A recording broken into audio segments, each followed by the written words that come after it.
우리 하나님 말씀 보도록 하겠습니다. 예배소서 1장입니다. 하나님 말씀은 예배소서 1장 1절과 2절 말씀 보도록 그렇게 하겠습니다. 예배소서 1장 1절 2절 우리 같이 한 목소리 읽겠습니다. 하나님의 뜻으로 그리스도 예수의 사도가 된 나 바울이 에베소에 사는 그리스도 예수를 믿는 성도들에게 이 편지를 씁니다. 우리 아버지 하나님과 주 예수 그리스도께서 내려주시는 은혜와 평화가 여러분의 있기를 빕니다. 아멘. 네, 계속해서 오늘 말씀을 같이 나눠볼 터인데요. 우리 한번 1절을 다시 한번 읽어볼까? 1절 같이 읽습니다. 뜻으로 그리스도 예수의 사도가 된 나 바울이 에베소에 사는 그리스도 예수를 믿는 성도들에게 이 편지를 씁니다. 편지를 씁니다. 에다 밑줄 그어주시고요. 편지에 동그라미 쳐주시고, 그래서 이 예배소서는 편지글입니다. 그러니까 예배소에 편지를 쓴 편지가 예배 소서가 되어지는데요. 특별히 이 예배소에는 이제 편지를 쓸 때는 어떤 편지를 쓰는 목적들이 있잖아요. 근데 예배소에는 특별한 문제가 있어서 쓴 건 아니었고, 이 예배소서를 옥중서신 바울 사도가 1차 감옥에서 쓴 편지다. 그래서 옥에서 쓴 편지다 해서 옥중서신 그렇게 하는데, 옥중서신은 크게 4개의 편지가 있습니다. 예배소서, 그리고 빌립보서, 골로새서, 빌레몬서가 되어지는데, 이때 예배소서는 어떻게 기록되어졌냐면 이렇게 기록되어졌지요. 이제 바울 사도가 1차 감옥 가운데 있을 때 노마에서 만난 사람이 오네시모라는 사람을 만납니다. 근데 그가 이제 빌레몬 집의 종이었었는데 도망갔다가 바울 사도를 만나게 되어졌고, 그가 예수를 영접하게 되어집니다.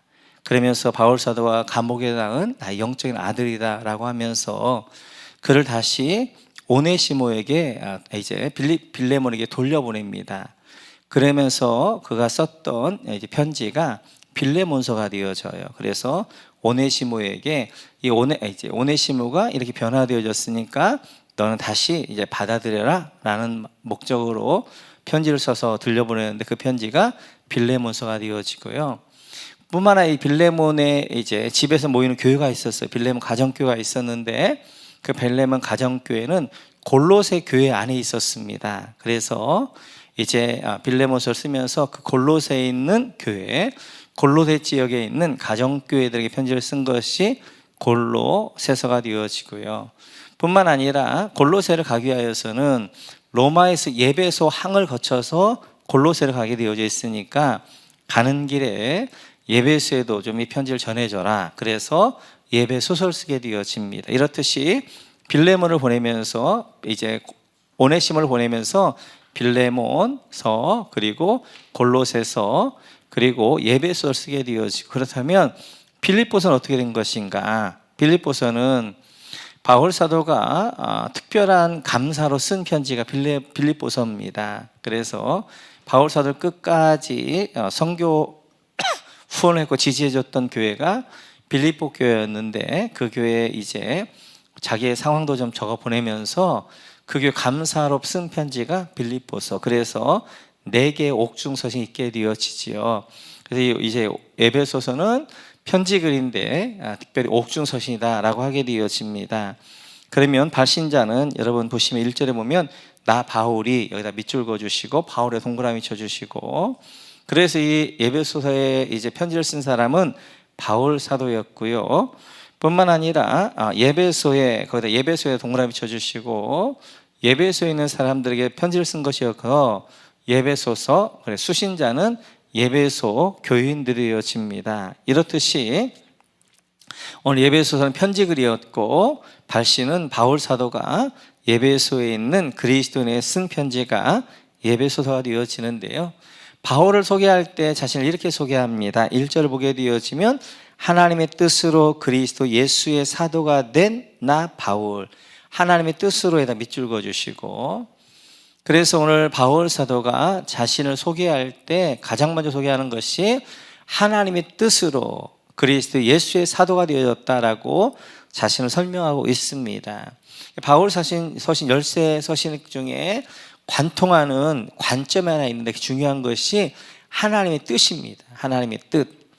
그래서 가장 대표적인 것들이 데살로니가서를 보게 되어지면 항상 기뻐하라, 쉬지 말고 기도하라, 범사에 감사하라, 이는 그리스도 예수 안에 너희를 향하신 하나님의 뜻이다 라고 하면서 이제 그 서신 가운데 중심 주제가 하나님의 뜻이 되어지는 것들을 볼 수 있습니다. 그래서 우리의 삶 가운데도 하나님의 뜻, 하나님의 주권이 바로 세워지게 되어지면 우리 신앙이 흔들리지가 않아요. 그래 우리 신앙 가운데도 무엇가 중요한 것이 바로 하나님의 뜻, 하나님의 주권이 내 안에 로드십이 바로 세워진 신앙은 흔들리지 않고 그 어떤 상황 가운데서도 하나님의 뜻을 구하고 찾는 것들을 볼 수 있습니다.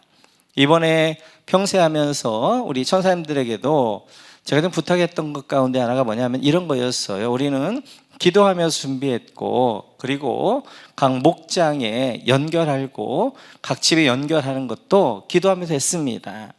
그래서 때때로 우리 천사님들에게 이런 기대가 있었는데 맞지 않을 수도 있을 것입니다. 또 여러 가지 불편함도 있을 수 있을 것입니다. 그러나 하나님이 그 가정에 그 목장에 보내셨다고 믿고 그 가정과 그 목장에 보내신 뜻이 무엇인가를 찾으면 그 가운데 하나의 뜻을 볼 수 있을 것이고 은혜가 되어줄 수 있을 것입니다 라고 말씀을 드렸어요. 그랬더니 우리 천사님들이 어떤 불편함이나 내 뜻이 아니라 나는 이런 집을 원했는데 나는 이런 목장을 원했는데 그게 아니라 하나님의 뜻이 있어서 이 가정에 이 목장에 보냈겠지 라고 하면서 뜻을 찾게 되어지니까 그 목장마다 가정마다 보내신 하나님의 뜻들을 발견하면서 하나님의 섭리는 신묘합니다 라고 고백하는 것들을 볼 수 있습니다. 그렇습니다. 우리 삶 가운데 중요한 것이 하나님의 뜻이에요. 주권이에요.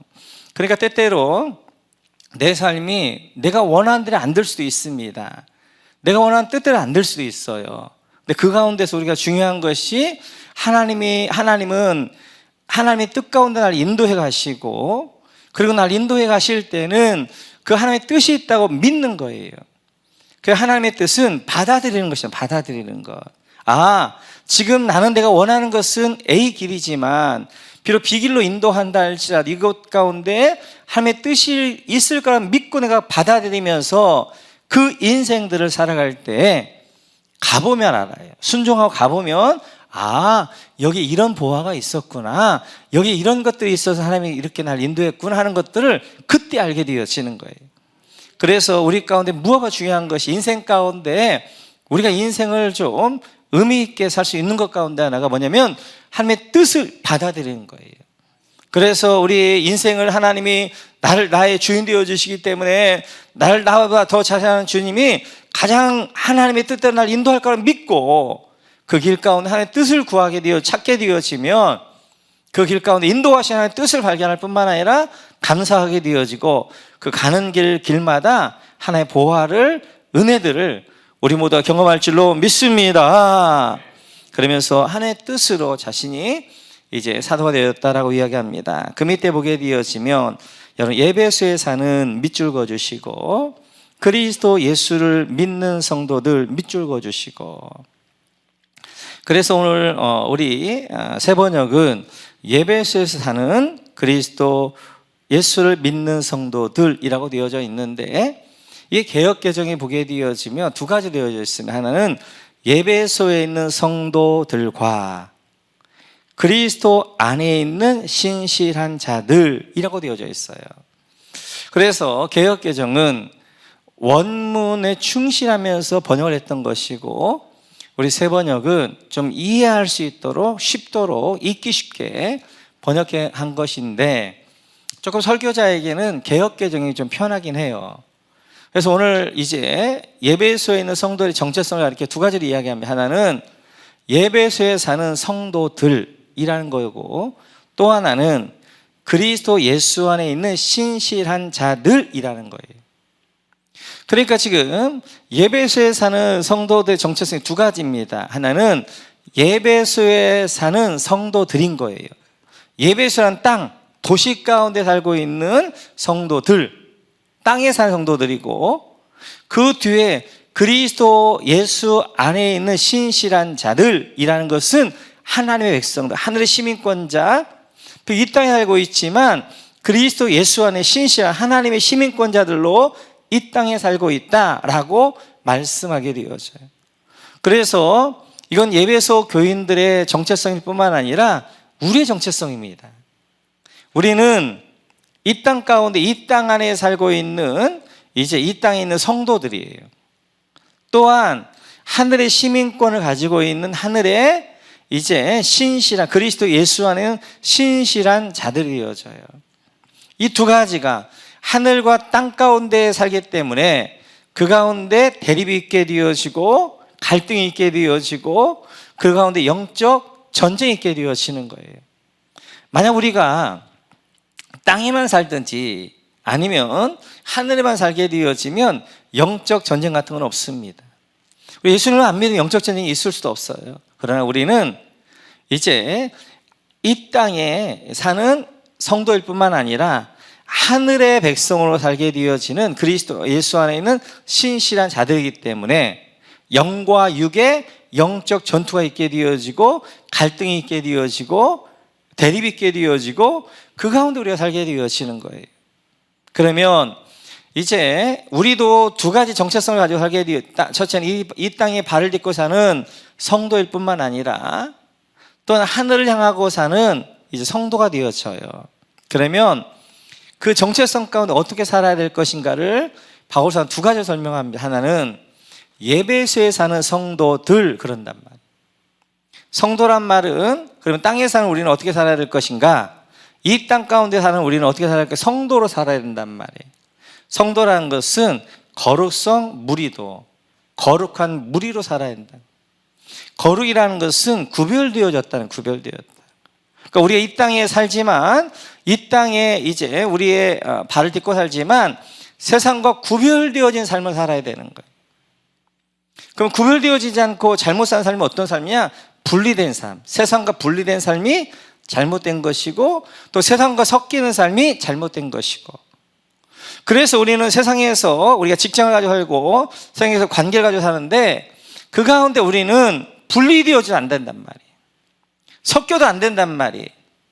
그리고 거기서 구별되어지게 살아야 되는 거예요. 구별되어지게. 그래서 이제 우리 성도들인 우리는 바로 세상 가운데 구별되어진 삶을 살아야 된다라고 말씀하게 되어집니다. 예배소란 지역은 우리가 잘 알다시피 그 당시에 굉장히 무역이 활성화되었던 이제 아시아 터키 지역의 중심 도시였어요. 그리고 지금도 가보시면 예배소에 명품거리가 있습니다. 근데 그 명품거리에 클레오파트라와 안토니우스가 자주 와서 명품 쇼핑을 했다는 곳이에요. 그렇기 때문에 거기는 환락과 명품과 이런 것들로 사치와 이런 것들을 가득한 도시가 예배소였어요. 뿐만 아니라 여기는 아데미 신전이라고 그래가지고 이제 비너스 이제 전에 아데미 신전이라고 그래가지고 아데미 신을 섬겼던 중심 도시가 예배소였습니다. 그 아데미 신전하고 그 다음에 이제 지하로 연결되어진 곳이 거기를 가보면 어디냐면 도서관이에요. 그러니까 아데미 신전에서 여창들이 성창들이 있어가지고 그 이제 했던 아무튼 굉장히 쾌락의 도시, 음란의 도시가 바로 예배소였다고요. 뿐만 아니라 예배소에서는 많은 핍박들이 있었어요. 그래서 바울 사도도 예배소의 핍박 가운데 그 예배소를 떠날 수밖에 없었던 곳. 이렇게 성도들이 살기에는 너무너무 힘든 곳이었어요. 핍박이 있지요. 쾌락과 환락의 도시지요. 음란한 도시지요. 거기 살아가기엔 너무 힘들단 말이에요. 그러면 바울 사도는 이야기하는 것입니다. 너희는 그래도 거기 살아야 된다. 하나님이 너희를 예배소에 보내셨기 때문에 너희는 예배소 안에 살아야 되는데 예배소 안에서 이제 성도로 살아야 된다. 분리되어져도 안 되고 섞여도 안 되고 구별되어진 백성으로 너는 그 땅 가운데 살면서 그 땅에서 하나님의 뜻을 이루며 그리고 그 땅의 영혼들을 구원한 일들 위해서 그 땅에 살아야 된다라고 말씀하게 되어집니다. 그렇습니다. 우리는 세상에 살면서 세상과 분리되어진 삶을 살 수는 없어요. 세상과 섞여도 안 되는 거예요. 세상에서 거룩한 백성답게 세상 사람과 다른 구별되어진 삶을 살아야 되는 것입니다. 그것들 다른 이야기를 조금 하게 되어지면 이렇게 우리가 비유하지요. 바다가 있으면 바다에 배와 같다고 그래요. 배와 같다. 배는 바다와 떨어지면 안 된단 말이에요. 그 삶을 잃어버리는 거예요. 그러나 배가 바다 속으로 들어가면 안 돼요. 그러면 이 배는 파손되어지는 거예요. 바다와 함께 접해 있긴 하지만 떠 있어야 된다고요. 그래야 바다에 빠져 있는 사람들 건져내게 되어지니까. 이게 우리의 세상에 사는 모습이 되어져요. 세상과 섞이면 우리는 망하게 되어지고, 세상과 분리되어지면 우리의 삶을 잃어버리게 되어지고, 세상 안에 사는데 우리가 같이 접하고 살지만 세상과 다르게 구별되어지게 살아서 세상 사람들 구원해야 되는 내 아들 사명이 우리 가운데 있는 것입니다. 첫 번째 우리 그리스도에서 이제 정체성은 예배소에 사는 성도들이에요. 두 번째 정체성은 그리스도 안에 있는 신실한 자들입니다. 자, 그러면 그리스도 안에 있는 신실한 자란 말은 무슨 말이냐? 그 말은 우리가 예수님을 신실하다는 말은 약속을 지킨다는 거잖아요. 우리가 예수님을 믿기 때문에 신실한 자가 되어야 된다, 이런 말인가? 네, 그런 말도 될 수 있지만 더 정확하게 이야기하면 이제 그리스도 안에 있는 자들은 신실한 자라는 거예요. 그 말은 뭐냐? 이 말이에요. 우리가 그리스도 안에 있다는 것은 신실한 자들이 누구의? 하나님의 신실한 자들로 있다는 거예요.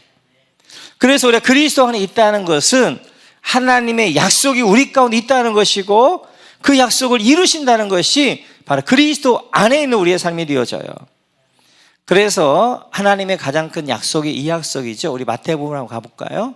마태복음 같이 읽죠. 시작. 예수께서 다가와서 그들에게 말씀하셨다. 나는 하늘과 땅의 모든 권세를 받았다. 그러므로 너희는 가서 모든 민족을 제자로 삼아서 아버지와 아들과 성령의 이름으로 세례를 주고 내가 너희에게 명령한 모든 것을 그들에게 가르쳐 지키게 하여라. 보아라, 내가 세상 끝날까지 항상 너희와 함께 있을 것이다. 아멘. 이것이 바로 이 세상에서 가장 큰 예수님의 명령이며 약속이지요. 왜냐하면 이 명령은 예수님의 유언적 명령이고 유언적 약속이에요. 예수님께서 마지막으로 이제 제 아들이 주신 명령이 바로 이 명령. 19절에 보게 되어지면 모든 민족으로 제자를 삼으라. 이것이 바로 예수님의 유언적 명령, 가장 큰 명령이고요. 그리고 예수님 유언적 약속이 있는데 그 약속이 바로 20절에 보게 되어지면 세상 끝날까지 항상 너희와 함께 있을 것이다. 이게 유언적 약속, 가장 큰 약속이 되어져요.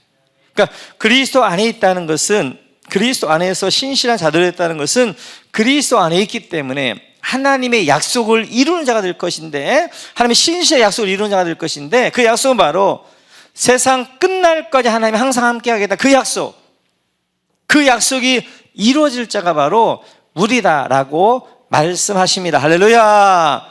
그래, 이 약속 붙들고 하나님이 우리를 포기하지 않기 때문에, 우리를 놓지 않기 때문에, 우리를 붙들어 주시기 때문에, 우리가 함께 하기 때문에 우리가 세상에서 성도로 살아갈 수가 있게 되어지는 거예요. 그래서 우리가 이제 예배소에 사는 성도가 되어지기 위해서 우리 예수님께서도 너희는 세상의 빛이다, 너희는 세상의 소금이다, 그렇게 말씀하셨단 말이에요. 소금은 썩어질 세상, 맛이 이른 세상에 썩지 않도록 맛을 내도록 하는 것이 소금이 되어지고요, 캄캄한 어둠 가운데 빛을 비춰야 할 사명이 빛이 되어지는 거예요. 그러니까 너희는 빛이요, 너희는 소금이 아니라 너희는 세상의 소금이다, 너희는 세상의 빛이다 라고 말씀하게 되어져요. 이렇듯이 우리는 두 가지를 사는 거예요. 하늘의 삶을 사는 것이고 땅의 삶을 사는 것이고, 하늘의 삶 가운데 하나님의 약속이 있는 거예요. 내가 너희와 함께 할 것이다. 그리고 그 약속을 가지고 어떻게 하는 거예요? 땅 가운데 하는 거예요. 구별되어진 삶으로. 세상 가운데 분리되어지지 않고 구별되어지면서 예수 믿지 않는 분들 예수 믿게 하는 영혼 구원하는 그 일들을 위하여 우리를 부르셨고, 또 세상에 우리가 사는 이유는 바로 그것 때문에 살게 되어지는 것입니다. 1절을 보면서 우리의 정체성들을 잘 깨닫고 그 정체성에서 사는 여러분 모두가 되시기를 주님의 이름으로 축원합니다. 2절을 보면 이렇게 말씀하십니다. 우리 2절 같이 읽을까? 시작. 우리 아버지 하나님과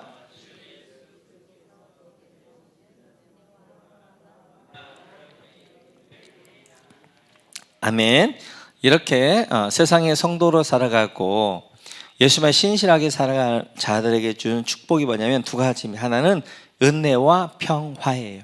그래서 은혜다 동그라미 쳐주시고 평화에다 동그라미 쳐주시고, 이 은혜와 평화가 세상에서 우리가 그리스도인으로 구별되어지게 살도록 주시는 양 엔진과 힘이 되어집니다. 그러면 여기 은혜라는 게 뭔가? 이 은혜라는 말을 이제 헬라어로 보게 되어지면 에이레네, 아니 카리스, 그리고 이 은혜라는 말이 이제 히브리어로는 헤세드라는 말이에요. 카리스나 헤세드라는 말에는 어떤 뜻이 있냐면 무조건적인 사랑, 그러니까 받을 자격이 없는 자에게 주시는 하나의 무조건적인 사랑, 무조건적인 은혜가 바로 카리스 그리고 헤세드라는 것입니다. 우리가 어떠한 이제 받을 자격이 있기 때문에 하나님의 사랑을 주는 것이 아니라 받을 자격이 없지만 하나님이 주시는 사랑, 그게 바로 이제 헤세드, 하나님의 은혜가 되어져요. 왜 우리에게 은혜가 필요하느냐? 죄 때문입니다. 죄 때문에. 우리는 죄로 영원히 멸망받고 죽은 자였는데 이 죽었던 우리에게 하나님의 헤세드가 임하여서 값없이 주시는 하나님의 은혜가 임하여서 우리를 살려내게 된 자예요. 그러니까 우리가 내가 뭘 해서 구원받는 게 아니라 하나님이 무조건적인 사랑, 헤세드를 나에게 주셨기 때문에, 은혜를 주셨기 때문에 그 은혜로 내가 살아난 거란 말이에요. 요즘 이제 철학을 하며 좀 이러신 분들 가운데 종교 다원주의가 있습니다. 그래서 종교 다원주의는 이제 그렇게 이야기하는 거예요.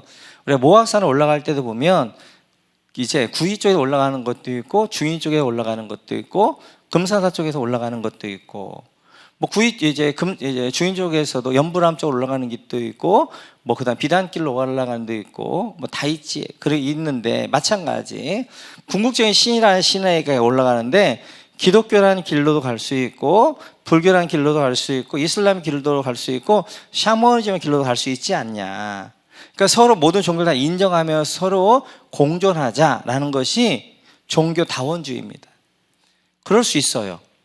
제가 볼 때 그렇죠. 모악산 올라가는데 여러 가지 길이 있던 것처럼 절대자를 향한 길이 여러 가지로 각 종교마다 절대자를 향하기 때문에 할 수 있다고 생각이 들어져요. 근데 문제는 뭐냐면 인간이 신을 찾아갈 수가 없다는 거예요.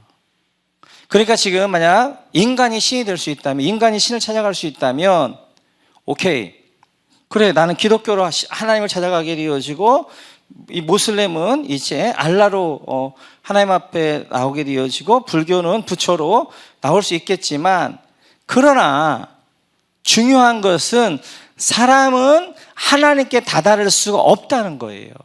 그게 문제인 거예요. 그래서 어떻게 하는 거예요? 그래서 하나님이 사람을 찾아오시는 거예요. 다른 종교들은 사람이 하나님 찾아간단 말 착각하는 거란 말이에요. 내가 신을 찾아갈 수 있다고 생각하는 거예요. 내가 하나님께 다다를 수 있다고 생각하는 거예요. 그래서 종교 다현주가 나오면서 우리가 어떤 길로 가면 되지 않겠느냐, 중요한 그런데 그 하나님께 다다를 수가 없다는 것입니다. 그래서 우리 기독교는 하나님 인간을 찾아온 거예요. 우리는 다 죽은 자이기 때문에 하나님한테 반응할 수가 없는 거예요. 그러니까 이제 자격이 없는 자에게 무조건적인 하나님의 사랑을 줘서 하나님이 우리를 살려낸 다음에 그 다음에 하나님 앞에 반응하게 하게 되어지는 것이죠. 그래서 우리에게 하나님이 은혜로 헤세드를 주셔서 우리에게 은혜를 주신 거예요. 그래, 그 은혜가 우리를 붙잡을 때 우리가 세상 가운데 승리할 줄로 믿습니다. 이 은혜의 반대는 제가 나누었던 것처럼 대가를 바라는 헌신과 사랑이에요. 그래서 은혜라는 것은 값없이 준 사랑인데 그거의 반대는 무은혜가 아니라 대가를 바라는 헌신과 사랑입니다. 우리는 대가를 바라는 사랑과 헌신을 하게 되어질 때 남는 것은 상처밖에 없어요. 그리고 사단에게 우리가 이용당하기 쉽습니다. 자꾸 사단이 이렇게 이야기합니다. 그래, 열심히 해. 열심히 헌신해. 열심히 사랑해. 그리고 네가 사랑한 만큼 대가는 받아야 되지 않겠어? 네가 헌신한 만큼 인정받아야 되지 않겠어? 그렇게 한단 말이에요. 그러면 뭐가 있냐면 헌신할수록 그 인정하지 않으면 그거에 걸맞게 동일하게 상처가 깊어지는 거예요. 그러니까 사단은 우리에게 헌신하지 말라, 아니면 사랑하지 말라고 하지 않고 헌신해, 열심히 해, 사랑도 열심히 해, 대신 대가를 바라는 사랑을 해. 네가 한 만큼 너한테 대가가 주어져야 되지 않겠어? 인정해야 되지 않겠어? 그 사랑을 받아야 되지 않겠어? 라고 하면 우리에게 이야기하는 거예요. 그러면 헌신을 하면 할수록 상처가 더 커지는 거예요. 사랑하면 사랑할수록 상처가 더 커지는 거예요. 그래서 이제 우리가 이 땅을 살면서 세상에서 이제 예배소에서 성도로 살아가기 위해서 중요한 무기가 바로 은혜를 깨닫는 건데, 바로 하나님 앞에 거저받은 은혜, 햇셋을 받았으니까 우리도 흘려보내는 사랑, 대가를 바라지 않는 사랑, 거저 주는 사랑을 해야 된단 말이에요. 그 사랑이 아니면 우리가 하나님 앞에 헌신하면서 세상을 사랑하면서 그 상처로 인하여서 우리 안에 깊은 견고한 진들이 생기게 되어지는 거예요. 그래서 오늘 예배소 교인들에게 너희가 세상에서 예배소에서 성도를 하지만 그 성도할 때 첫 번째 가져야 될 무기가 은혜다, 은혜. 하나님의 은혜를 깨닫는 거예요. 값없이 주시는, 내가 한 것도 없이 주시는 그 은혜를 깨닫는 것, 이것이 바로 첫 번째 영적 무기다라고 말씀하게 되어져. 그래, 우리가 하나님 앞에나 세상 앞에 나는 앞으로 대가를 바라지 않는 헷세대의 사랑을 해야 되겠다, 아가페의 사랑을 해야 되겠다, 이런 사람에게는 사단이 손을 드는 거예요. 어찌 해볼 수가 없는 거예요. 그는 이제 어떤 것들로 가지고 그걸 넘어뜨릴 수 없게 되어지는 거예요. 그래서 우리가 이 하나님의 거저받은 사랑이니까, 거저받은 은혜니까 우리도 흘려보내는 사랑을 해야 되겠다, 대가를 바라지 않는 헌신을 해야 되겠다, 이런 마음 가지고. 그러나 우리가 흘려보내고 대가 없이 이제 헌신하지만 없는 게 아니에요. 이게 어디로 흘러가냐면 하늘나라 흘러가는 거예요. 하늘나라. 이 땅에 인정받지 못하지만 하늘나라에서 어떻게 하는 거예요? 하나님이 차곡차곡 준비하고 있다가 상급과 칭찬과 그걸로 다 채워주시는 거란 말이에요. 이 땅에서는 내가 대가를 바라지 않겠다, 그런 마음을 가지고 우리가 목자도 해야 되고요, 그리고 교회에서 헌신도 해야 됩니다. 그렇지 아니하면 남는 게 상처밖에 남지 않고 내 안에 원망밖에 남지 않는 것들을 보게 되어져요. 이런 이제 마음을 가지고는 세상 영적 전쟁을 이길 수가 없습니다. 그래서 이제 요한복음으로 이렇게 말씀하게 되어지는데요. 한번 보여주시겠어요? 그 다음 말씀이 뭔가요? 네, 같이 읽죠. 시작. 율법은 모세를 통하여 받았고 은혜와 진리는 예수 그리스도로 말미암아 생겨났다. 은혜는 누구부터 온 거예요? 예수부터 온 거예요. 나는 자격이 없는 자였어요. 하나님의 대적한 자였어요. 하나님의 원수 되었던 자였어요. 하나님 무조건적으로 사랑하셔서 내 안에 구원을 주셨단 말이에요. 이제 나도 어떻게 해야 되는 거예요? 세상에 무조건적인 사랑, 흘려보낸 헷세대의 사랑, 은혜를 베푸는 사람이 되어져야 된다. 그러니까 대가를 바라지 않는 흘려보내는 사랑을 해야 이 땅 가운데 우리가 성도로서 뿐만 아니라 신실한 자로서 승리하는 줄로 믿습니다. 두 번째 무기가 평화입니다. 평화. 하나님이 이 땅 가운데 우리 구별된 삶을 살아가는데 승리해 주시는 것이 평화예요. 평화. 성경에 보게 되어지면 번역을 좀 하나로 하면 더 좋았을 터인데, 어디를 보면 평화라고, 어디를 보면 평강이라고 그랬고, 어디를 보면 평안이라고 그랬고, 어디를 보면 화평이라고 되어져 있는데, 이런 모든 네 단어의 단어는 딱 하나예요. 바로 헬라어 에이레네, 히브리어로 샬롬이란 말이에요. 이 샬롬이란 말, 에이레네 말을 이제 어디는 평화라고, 평강이라고, 평안이라고, 화평이란 말로 번역만 했어요. 아쉬운 것은 하나로 번역하면 좋았겠다. 한 단어니까. 그런데 그때그때 상황에 맞게 어디는 평화라고 하기도 하고 평강이라고 하기도 하고 평안이라고 하기도 하고 그리고 화평이라고 하기도 하고 이렇게 번역을 했는데 그게 한 단어 에이레네, 헬라어로 히브리어로 샬롬이라는 거예요. 샬롬. 1세기 때 이제 성경 이외에 모든 다른 서적에서는 평화, 평강, 그리고 이제 평화, 그리고 화평이란 말을 다른 단어로 썼어요. 한 단어로. 그 다른 단어가 뭐냐면 팍스라는 단어, 팍스. 그러니까 성경에서는 이 평화랄지 평안이라는 단어를 딱 하나 샬롬으로 썼고, 성경 이외의 모든 그 당시의 서적들에서는 평화, 평안을 팍스란 말이에요. 팍스. 그래서 우리가 로마 팍스 그러잖아요. 로마 시대, 평화 시대. 그래서 이제 팍스란 말이 평화라는 말인데 세상에서는 평화를 팍스란 말로 100% 썼어요. 그러면 팍스란 말에는 4가지의 조건이 있습니다. 첫째는 정치적으로 안정되어진 상태여야 돼요. 두 번째로는 경제적으로 풍요로운 상태여야 돼요. 세 번째로는 전쟁이 없어야 돼요. 네 번째로는 갈등이 없어야 돼요. 그 당시에 민족도 많고 신분도 많았는데 이러한 갈등과 신분이 있게 된 건 팍스라고 하지 않아요. 이 4가지 중에 하나라도 없으면, 안 되어지면 팍스라고 하지 않아요. 만약 이제 경제적으로도 이제 전쟁도 없고 그 다음에 갈등도 없는데 정치적으로 불안정하다, 그냥 팍스라고 하지 않습니다. 전쟁의 상황 가운데 있으면 절대로 팍스라고 하지 않아요. 이 4가지가 조건이 맞을 때 그때가 이렇게 팍스, 평화, 평강, 평화, 화평 이렇게 얘기한단 말이에요. 그 팍스란 말은 조건적 평화를 이야기하는 거예요. 4가지의 조건이 딱 맞을 때 그때 이루어지는 평화가 바로 팍스라는 평화가 되어져요. 그런데 이제 성경에서 100% 기록하고 있는 에일레네나 샬롬이란 말에는 하늘에 주시는 평화 뿐만 아니라 내 영혼에 주시는 평화를 가리켜서 샬롬 그렇게 하게 되어져요. 그래서 이 샬롬이라는 거에는 환경이 주는 평화가 아니에요. 어떤 조건이 있는 평화가 아니에요. 환경과 조건은 평화롭고 그 다음에 평안하지 않지만 하나님이 주시는 샬롬이, 하나님이 주시는 관계 가운데 있는 에이레나가 네 안에 평화와 평안을 주는 걸 에이레네 샬롬 이렇게 이야기하게 되어지는 거예요. 그래서 성경의 평화는, 예수님께서 이렇게 말씀하십니다. 우리 한번 요한복음을 한번 볼까요? 같이 읽죠. 시작. 나는 평화를 너에게 남겨준다. 나는 내 평화를 너에게 준다. 내게 너희에게 주는 평화는 세상이 주는 것과 같지 않다. 너희는 만심에 근심하지 말고 두려워하지도 말아라. 예수님께서 마지막 날 이제 마지막 만찬하시면서 제자들에게 마지막 강론을 하십니다. 그 강론의 중심이 뭐냐면 내가 너에게 평화를 준다, 평화를 준다는 거예요. 내가 평화를 주는데 이 평화는 에이렌의 샬롬이에요. 내가 주는 평화는 세상이 주는 것과 같지 않다. 세상의 평화는 뭐예요? 팍스예요. 조건적인 평화예요. 그러나 주님이 주시는 평화는 조건적 평화가 아니에요. 내 환경 자체가 정치적으로 안정되어지고 경제적으로 안정되어졌고 전혀 갈등도 없는 상태의 평화가 아니라 내 삶에 영적 전쟁이 있습니다. 내 삶에 갈등도 있습니다. 내 삶에 어려움도 있습니다.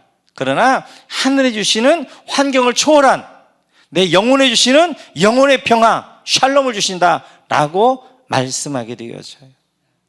그래서 우리에게 주시는 이 평화는 환경을 뛰어넘는, 환경을 초월한 평화, 그 환경 가운데 평안할 수 없지만 그 환경을 뛰어넘는 평화로 샬롬으로 주시는 것이 바로 이제 하나님의 평안인 줄로 믿습니다. 이 평안이 있을 때, 이 평안을 우리 어떻게 세상을 이기면서 세상 가운데 구별된 삶을 살면서 그 세상에서 그리스도인으로 살아갈 수 있는 것들을 보게 되어져요. 자, 말씀을 정리하면 오늘 서론을 통해서 바울 사도는 이제 우리의 정체성을 이야기합니다. 우리 정체성은 2가지예요. 하나는 땅의 백성이고 하나는 하늘의 백성이에요.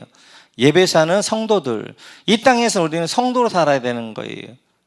분리되거나 섞이면 안 되고 구별되어 있는 삶을 살아야 되는 것이고, 그게 거룩한 삶이 되어지고, 또 우리는 하늘의 백성이란 말, 하늘의 약속이 있는 거예요. 하나님의 신실한 약속이 있는 거예요.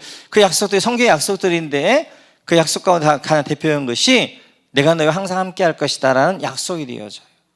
이 약속이 있기 때문에 우리가 이 땅에 살면서도 우리가 성도로서 살아갈 수 있게 되어지는 것이고, 그런 세상의 성도로 살아가는데 주신 두 가지 우리 안에 특권과 무기가 있는, 그것은 바로 은혜와 평화가 되어지는 거예요. 그래서 이 은혜, 바로 이제 헤세드, 값없이 주신 은혜를 받았기 때문에 그 은혜로 세상 가운데 영적 전쟁을 해야 승리하게 되어지는 것이고, 또 우리는 환경과 조건이 주는 평화가 아니라 하나님이 하늘에 주시는 하늘의 샬롬, 하늘의 평화, 내 안에 부으시는 하나님의 은혜, 평강으로 인하여서 우리는 이 땅 가운데 구별된 백성으로 살아가게 되어지는 것입니다. 우리 모두 이러한 승리의 삶을 살아가시기를 주님의 이름으로 축원합니다.